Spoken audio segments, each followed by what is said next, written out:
So the very first one, we were given 2x minus 3y is greater than negative 6. We were given 5x minus 3y is less than 3. And x plus 3y is greater than negative 3. So all in standard form. So you're going to have to do some work for all of them before you can graph. So Naya, what did you do for the first inequality? In order to be able to draw this picture, what did you do with 2x minus 3y is greater than negative 3? I subtracted 2x from both sides. So in general, I'm guessing what you decided to do was put it in slope-intercept form? Yeah, I did that for all three. Okay. So you subtracted 2x from both sides. Then what? And then I multiplied negative 1/3 on both sides. Now, when you multiply an inequality times negative numbers, you've got to change the direction of your inequality. Did you remember to do that? No, I didn't. Ooh, so this is yet another chance where I get to say, from the very beginning, instead of subtracting 2x, another possibility would be to add 3y. Dealing with positive variables is oftentimes going to be in your best interest for situations exactly like this. If you moved that 3y over to the other side, when you go to multiply by positive 1/3, now you don't have to remember about changing the direction of the inequality. So that one little suggestion could have kept you from making the careless error. For the rest of us, if you did think to change the direction of your inequality, please notice something.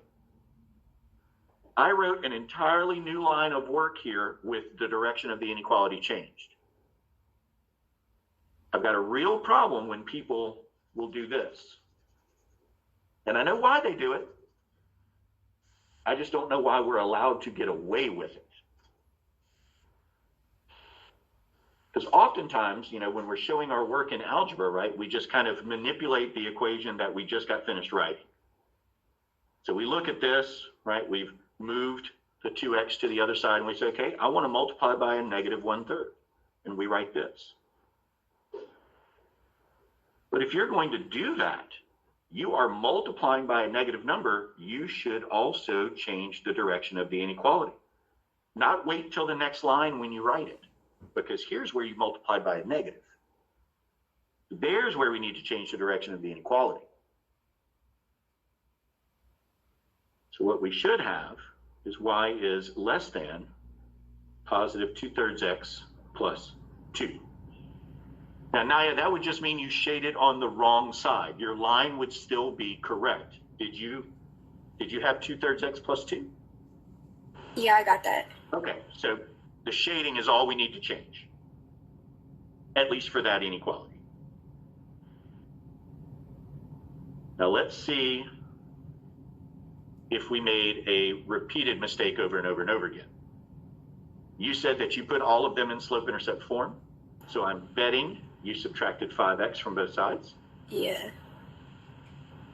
You still needed to multiply times a negative 1/3. Did you remember to change the direction of your inequality this time? No. No. Okay, so now we have two shadings that are backwards.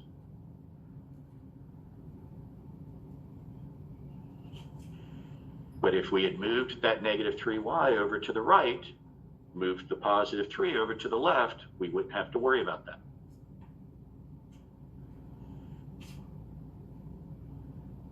Did you get 5/3 x minus 1?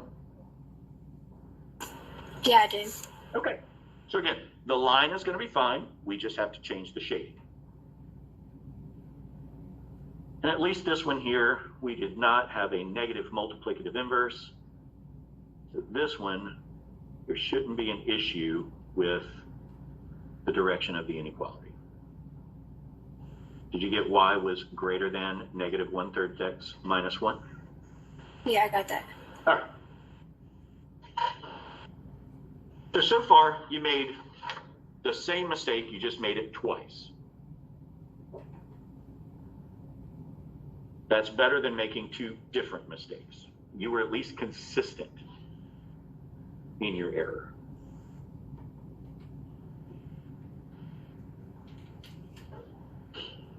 So our first line, we'll start it at 0, 2.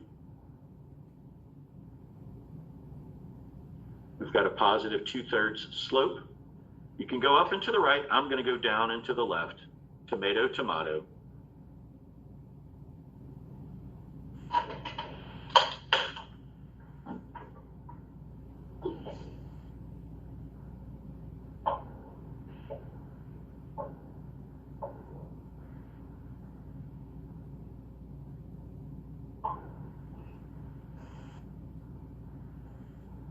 Ooh, then I made my mistake. Because it's an inequality, a strict inequality, what kind of line should I be drawing? Dotted. Dotted, yes.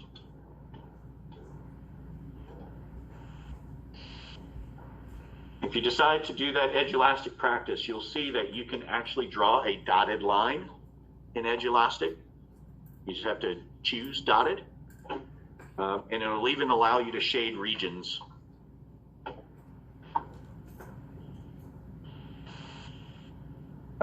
So let's go ahead and do our shading here. I know your shading is going to end up being opposite from ours just because of that switching the direction of the inequality. But what did you use as your test point? The origin. I like it. So going to the original, right? I'm not going to deal with some manipulation down here. I'm going to go to the original. If you do that, your shading would have been fine. Right? If you go back to the original, you didn't forget to change the direction of your inequality. So you'd have 2 times 0 minus 3 times 0. We want to know, is that greater than -6? 2 times 0 is 0. 3 times 0 is 0. 0 minus 0 is 0. And 0 is, in fact, greater than -6. So we would be shading towards the origin. So Naya, did you plug into the original inequality, or did you try to use this version that you wrote? Yeah, I tried to use the version that I wrote. So here is reason why I told y'all not to do that. It is quite possible in any algebra that we do that we make an error. We're fallible. We're human. We're going to make mistakes. We're not going to be perfect all the time. So if I know that, not that I want to admit that I made a mistake, but if I know there's a possibility I could have made a mistake here, I don't have to worry about trying to build upon that error like we saw in a 3-variable system if I will always test the original given system. Go to the original equation or inequalities that we were given, and now we don't have to worry about shading the wrong way. Maybe you'll make an error and you'll have the wrong y-intercept. Maybe you'll make an error and you have the wrong slope, but your shading is going to be perfect if you go to the original problem. We test in the second. We would have 5 times 0 minus 3 times 0. We want to know, is that less than 3? 5 times 0 is 0.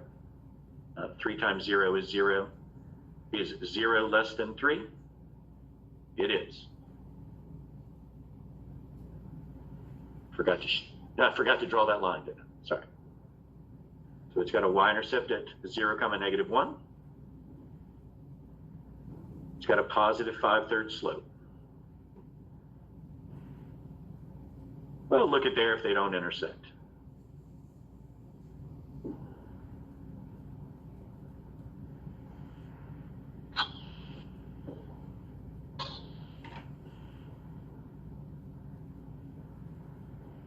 It's also going to be a dotted line.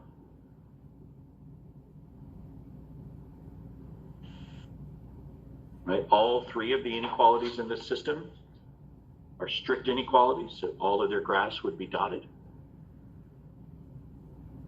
We got a true statement when we plugged in the origin, so I will be shading towards the origin. All right, so we can already see that it's this little triangular region here that we've formed. That's where we're looking for our answers so far.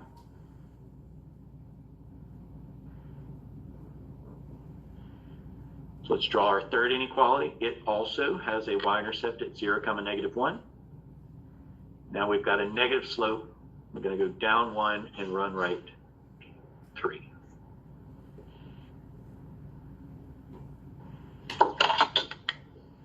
And would you look at there, it intersects nicely as well. Leave it to Springboard to make things really nice and friendly.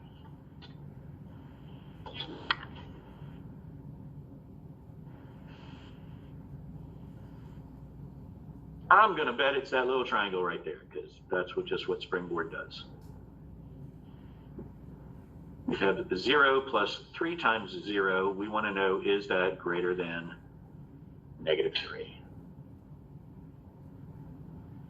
3 times 0 is 0. 0 plus 0 is 0.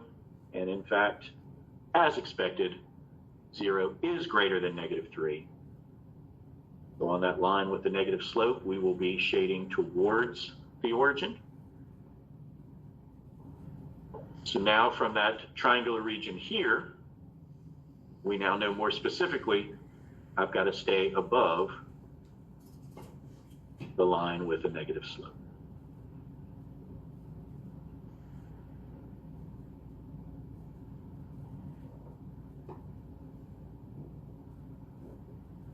And remember what this means. That region where I have my overlapping shading, that means if I take any point from inside that shared region, those ordered pairs will make all three of these inequalities true at the same time. The origin just happens to be one of them, right? The origin is in my shared region. That's why we end up with true statement, true statement, true statement. But that would happen if we did 0, 1, -1, 1, 1, 2. Any ordered pair that we chose from that shaded region would make all three inequalities true at the same time.